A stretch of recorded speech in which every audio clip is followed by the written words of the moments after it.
self-love journey. Periodically we're gonna do these. I have these empowering questions. I have two different decks, and we're just going to pick random cards out of the deck and talk about that topic. So, Sean shuffled the cards, and you can introduce the topic today. Hi guys, how's it going? Today we're going to talk about who am I? What can I do to facilitate personal growth? That's kind of a loaded question, I think. Yep, it's two-part series. Personally, it's one that I have a lot of issues with. So the second part of the question I've done quite well with. Right. And I think personally, from my experience, I think you need to dive into some personal growth stuff before you can really discover who you are. And I think that's what held me back a lot when I first started therapy, was this kind of not really knowing who I was, where I was going, what I stood for anymore. Like, I was in such a dark place that everything just kind of got muddled into one big, like, I don't really care. Mm-hmm. So after I started my personal growth journey, that's when I started to kind of realize that, you know, myself, who I really am, is still kind of in there. It was just deep and buried and under a whole bunch of depression. So yeah, I think this should be a pretty good topic to talk about. Well, it's a strange question to ask. Who are you? Like, in what context? Who am I in what context? In the world, or if you had to define yourself? Yeah, and again, like, that's something I struggled with. Like, I came in here with a little bit of like an identity crisis. I found it frustrating because I could put on a face when I was around certain people, or a mask, and I could kind of become who I thought I was, or who I thought I should be, or who I wanted to be. But it was emotionally exhausting. So like, if I went out for a social gathering, I'd be able to put on that mask for a little bit of time and be fun and upbeat. And then on the way home, I'd completely crash emotionally, physically, everything. And I'd be a write-off for like a week. It took me a long time to recharge. And a lot of that kind of came from not feeling like I was putting out a genuine version of myself into the world. And I think that was a really hard lesson to learn, that you can just kind of show up and be genuine, and the people that love you are still going to love you. And the people that fade away, like, that's okay. Like, there's a lot of friendships I think that we hold on to in life that have kind of run their course a little bit. So if somebody's in my life these days that isn't really helping to facilitate personal growth, or I can have really intense conversations with, or that I absolutely love and adore, like, it's okay to kind of let those people slide out the back door and just kind of, you know, I'm not saying completely cut them off, but like, I just decided that I was going to start matching energy or effort levels. So if somebody in my life put in very little effort to maintain the friendship, that's what they get in return. And it freed me up a lot to be able to kind of start working on myself. I find that same thing as well. Like, for me, I really, when I'm going through something or I'm trying to figure out something, I have to be quiet and I have to be still. And I just think you're right when you say if people don't understand that. Like, if you don't know that that's just who I am, like, I've been like that for, like, dealing with my mom and certain challenges that have come up. That's how I handle it. I've had to do it alone. So, you know, like, at this stage of my life, even though I don't have that responsibility, I still use that method to, like, when I have to focus, like laser sharp focus, I have to drown the noise, right? And the white noise is solitude for me, where I can just hone in and get all my things done. And what, for me, when I know that I'm being distracted, it's when I'm feeling stressed, overwhelmed. I have a lot of anxiety, and that's because people are distracting me, and they don't intentionally distract me, but I need that same thing that you were saying. I need that. I need a cheerleader as well. Like, I love to motivate people, and I love people to, you know, even my friends, family, clients, whatever. I like to try to, like, facilitate the best version of you. And I just find sometimes nobody's doing that for me. So I have to be my own cheerleader and go like, okay, Karen, what's your best version of you? So who am I in the grand scheme of things? And so in order for me to do that, I really have to just quiet, and then the answer will come to me. And then I find like when I do that, when I actually just put myself first, which is like such a hard thing. I know for some people it's very easy, but for me it is so hard. Oh my gosh. Okay. Well, I can't answer that. But I find it very difficult to put myself first, and I almost feel so bad when I have to tell somebody, honestly, I really can't talk right now. I think a lot of that probably stems from the fact that you were a caregiver for so long too, Yeah. right? So like the idea of putting yourself before somebody else, and I mean it even comes right down to like your line of work and the path that you've chosen. That's a very difficult thing to do. Probably something that you should work on.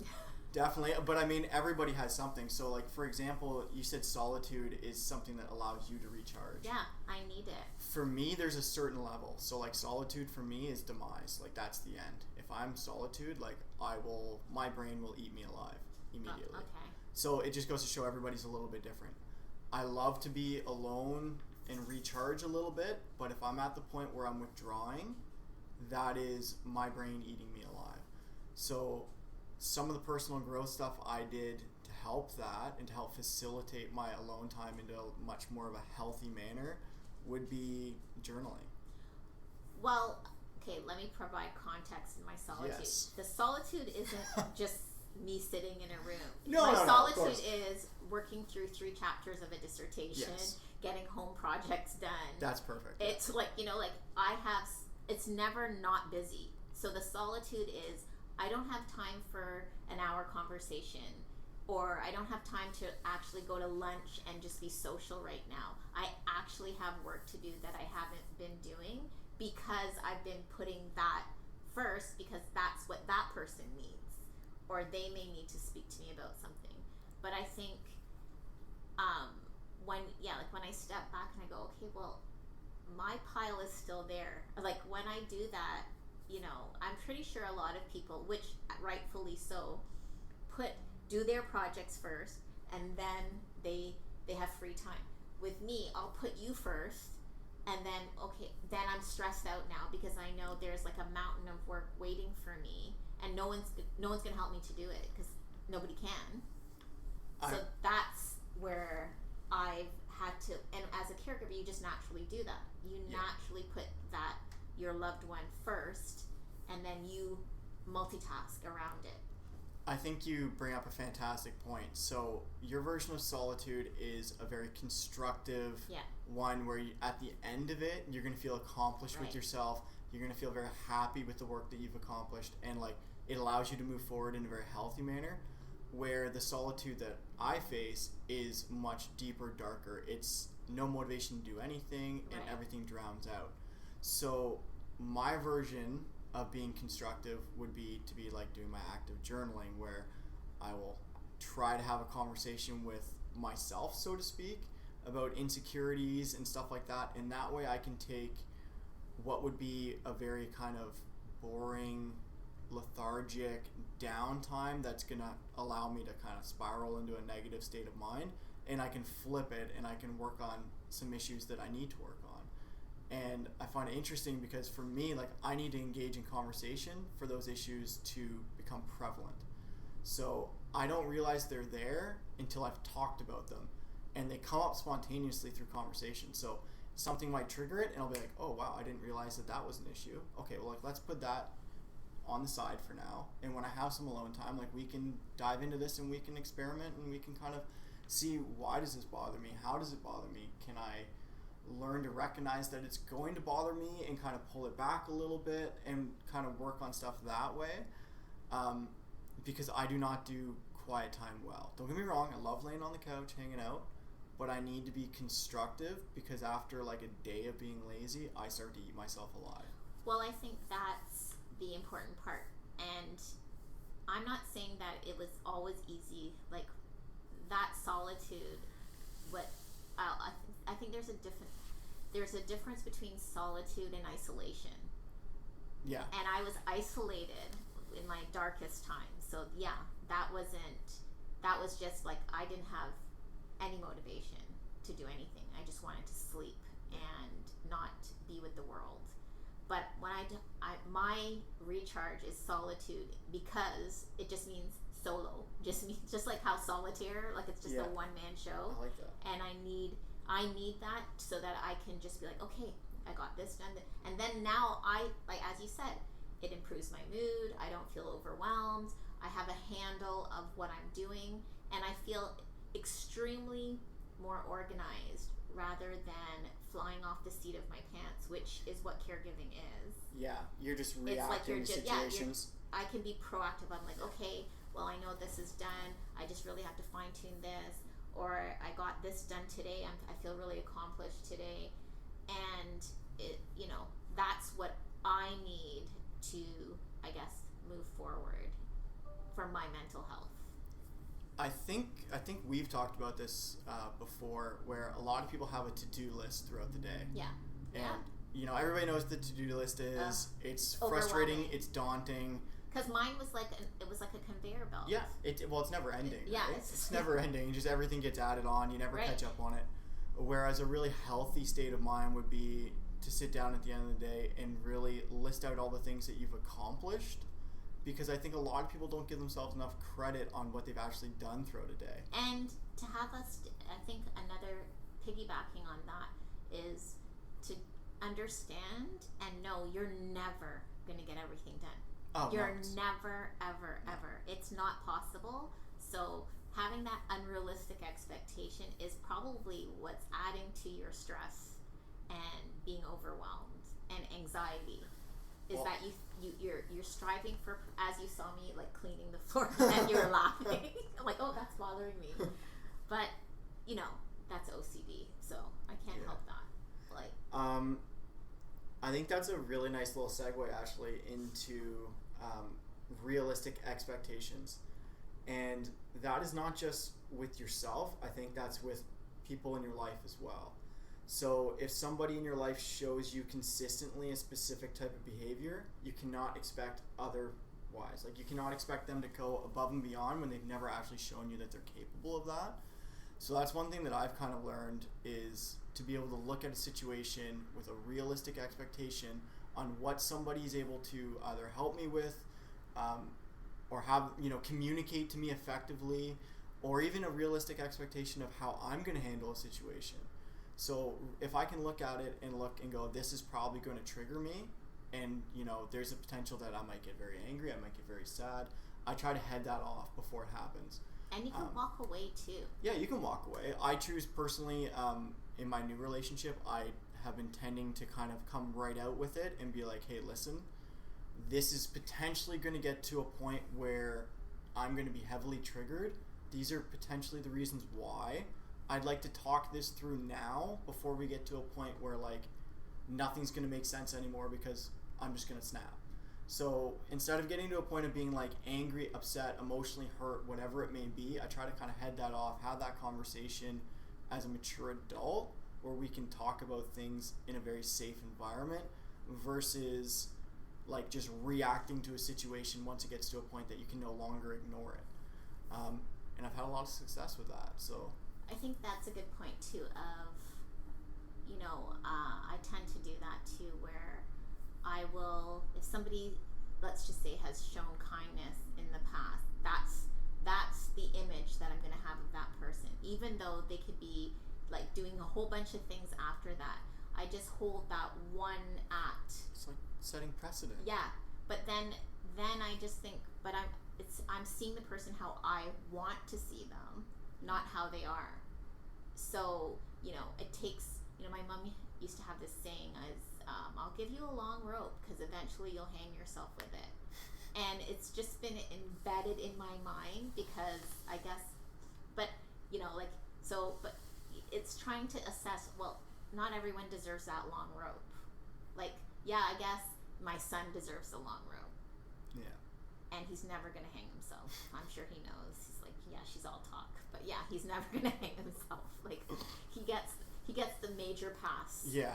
But people in your life, they deserve, like, there has to be, like, you're crossing boundaries left, right, and center. I've addressed this with you, and you keep doing it. So at what point, like, I'm trying to teach you how to treat me, and you refuse to learn. So, unfortunately, in those situations, like, it gets very mentally draining. So, Oh, I agree completely. then it's just, okay, well, I've tried. I think that goes a long way for, like, personal growth, is when you're actually able to step back from the situation and know your own self-worth. Yeah. So when you know what you, like, how you value yourself and how you see yourself is in a much healthier, loving way, your ability to put up with toxic situations significantly diminishes. Like, you can't have it in your life anymore. Once you get to a point where, like, I love myself, everything's great, I'm still working on stuff. There's no doubt. Like, I think personal growth is a lifelong journey. There's always stuff you can work on. There's always stuff you can learn about yourself. A living document, as I say. Exactly. But you get to a certain level where, like, toxic relationships just become incredibly visible to you, and you just have to eliminate them. Or I always, they always say that same thing. Hang around with 5 rich people, you'll be the 6th. Hang around with 5 broke people, you'll be the 6th. We don't understand how important it is, the relationships that you are, and that goes with music. Anything that you're feeding yourself, anything that you're around, if you're around, so when even clients come to me and, they're depressed, the first thing I say is stop watching the news. Maybe even put down social media. Yeah. Stop following people that like, trigger you. Like, you're like, oh my God, just stop following them. You don't have to follow them. And as we were saying, that, social media and any media, anything on the web is based on an algorithm. So if you're gonna start following positive messages and positive influences, that's gonna flood your social media experience. So every time you log on, you're gonna see some, I guess, positive quote or anything to do with uplifting. And if you're just consumed with negative, like, I always say, it's so easy to be depressed and angry. It's so easy. Like, that requires no work. Yeah. If I'm upset, I just have to put one thing on my post, and guaranteed it's going to be flooded with comments. I think this is coming from somewhere, like, I have a very, very small social media person. Yeah. Like, I don't really do very much social media. It's just never really been my thing. But that being said, I think if you are going through something and you're really trying to make yourself better and you're really trying to work through yourself, I'm not saying give up social media altogether. I'm not saying... I take breaks. But seriously regulate what you're doing. So, maybe allow yourself half an hour a day to do what you want to do on it. That extra amount of time, because for most people, it's a vast amount of time. Put that into something a lot more constructive. I mean, you could meditate. You could try to clear your mind. You could, it helps in a lot of ways. It helped me tremendously to be able to organize thoughts and not get overwhelmed when my anxiety started to spike, and to be able to control my breathing and drop my heart rate down and all that kind of stuff. How did you find the VR? The VR was really interesting. Oh, that's virtual reality. Yeah, so the VR meditation was like a guided session we did. I personally get a really massive reboot, spiritually or whatever you want to say, if I'm in nature. Yeah. So if I go for a really nice hike, maybe on the Bruce Trail or whatever trail systems are around you guys, for me, it's a great literal breath of fresh air. I get rejuvenated. I feel phenomenal after.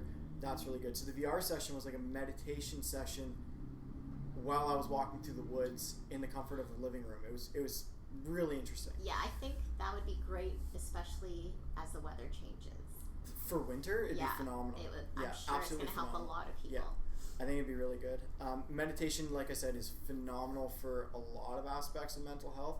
The other one that I found that was really successful for me was journaling. And, like, we've touched base on, like, my history. Like, I come from a very, manly man background. I work a pretty intense trade. So like the idea of me journaling, I was just like, I got nothing to say. What's there to say? I can't and say everyone anything. says that. Yeah, like I can't You'll think be surprised. I can't think of how to write a page every night on how my day went. And we can talk about that. Do it. Journaling is unique to yourself. Like you absolutely. could do bullet points. Yep. You could be drawing in there. Like it's really a personal experience. For me, it was honestly the ramblings of a crazy man. So like I took a lot of incredibly negative thoughts that were in my mind and I wrote them out. And for me, I was actively trying to take those thoughts from my brain, shove them on the piece of paper, and that was it. Just get them out. Yeah, that's the best way. And like I kind of used it to illuminate a lot of issues within myself and kind of write through them. And like once I started shining the flashlight on a lot of these insecurities, I realized that like, oh, you don't really have that much power. Like you're only powerful from the shadows when I'm freaked out, but like if I shine the light over there, like there's nothing. You're fine. I'm good. It's cathartic. Literally. And like I went the next level, guys. Like I would write out these really gnarly negative thoughts and like I ripped the page out and I lit it on fire after. Because I was just like, these thoughts are now gone. So I mean, do that safely if you're gonna do it, obviously. But yeah, it was a really strange but empowering experience. And then I noticed after that my mind was significantly more clear and I was able to focus on a lot more positive things versus all the negativity that my own insecurities were bringing out. Like, you know, you're not good enough to do this, you'll never accomplish that. Like just stuff that's ridiculous. You're your own ceiling. Yeah, beliefs. You're your own ceiling, right? So once that stuff is slowly getting taken care of, like it really opens up the world to just allow you to kind of find your flow and just kind of go with it. Okay, so this is a great segue because we're going to end it here now. Literally 22 minutes. Perfect. Oh, perfect. But I think it's a segue for our next topic, and it just came to me, is forgiveness and letting go and what that looks like, because I think a lot of people get stuck in that loop. I think for me personally, not to take up too much more time, but for me personally, the word that really catapulted my personal growth journey was the word acceptance. Yeah. For me, that for some reason that word I really gravitated to, and it's ironic because in the 5 stages of grief, Elizabeth Kubler-Ross, that's the final stage. Yeah. So acceptance for me was huge, and it was accepting a lot of we'll get into it. So we did basically answer the question of who am I, and I think we're a work in progress. I would agree. It's still loading. It's buffering, and we spoke about what we did to facilitate personal growth. I mean, we're getting which is like, again, a continuous process. You're always growing. Well, you should be. Yeah, I think so. And not stuck in your comfort zone. Nothing grows in your comfort zone. So the operative word is growth and growing, right? Yes, I would agree completely. Okay, till we meet again. See you later.